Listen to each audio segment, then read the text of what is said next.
કેદારનાથ ધામમાં બિન હિન્દુઓના પ્રવેશ પર પ્રતિબંધ લગાવવાની ચર્ચા તેજ થઈ છે. તો આ મામલે કેદારનાથ ભાજપના ધારાસભ્ય આશા નોટેલીએ જાણકારી આપી છે.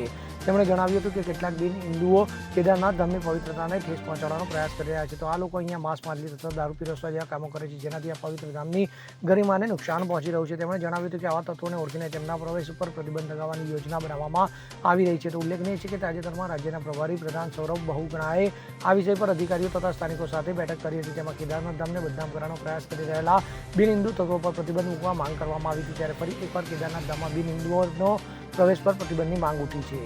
Bureau report CN24 news. હવે જુઓ દેશ દુનિયાની તમામ ખબરો તમારી આંગળીના ટેરવે. ઉઠાવો મોબાઈલ અને Google Play Store પરથી ડાઉનલોડ કરો અમારી CN24 ન્યૂઝ મોબાઈલ એપ.